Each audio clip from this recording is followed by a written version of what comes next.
এও সম্ভব সেমিফাইনালের মতো হাই ভোল্টেজ ম্যাচ, প্রতিপক্ষ সাউথ আফ্রিকার মতো হ্যাভিওয়েট, টার্গেট 170, কম তো না।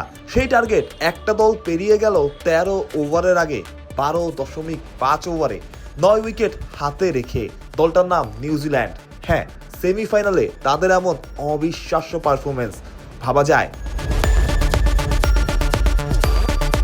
ফিন অ্যালেন নামটা মনে রাখবেন, ওই যে বলে না, রিমেম্বার দ্য নেম। টি-20 বিশ্বকাপের সেমিফাইনালে 33 বলে অপরাজিত সেঞ্চুরি, বিশ্বকাপেরই যা দ্রুততম। 33 বলের ইনিংসে ছক্কায় মেরেছেন 8টা, 10-4, অর্থাৎ 33 বলের মধ্যে বাউন্ডারি 18টা। তাও রান তাড়া করতে নেমে আত্মবিশ্বাস আর স্কিল সবই যেন মিলেছে একই বিন্দুতে এসে।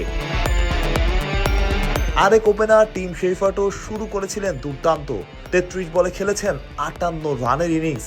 তবুও ফিন অ্যালেনের ইনিংসের সামনে শেফার্টের ইনিংস পড়ে গেছে আড়ালে। এটাই তো বাস্তবতা।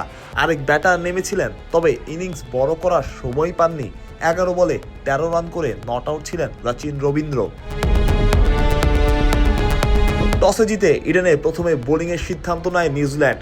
তাদের সিদ্ধান্ত যে সঠিক সেটা টের পাওয়া যাচ্ছিল বোধহয় শুরু থেকেই। প্রোটিয়ারা ছিল চাপে। প্রথম 2 ওভারেই 2 ব্যাটারকে হারিয়ে বসে দলটা।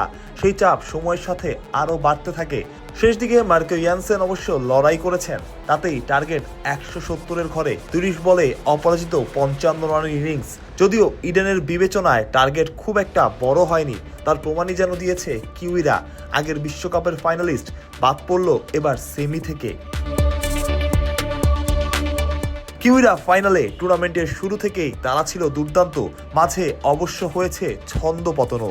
আগামীকাল ওয়াংখেড়েতে ভারত ইংল্যান্ড সেমিফাইনাল, মহা গুরুত্বপূর্ণ দ্বিতীয় সেমিফাইনাল।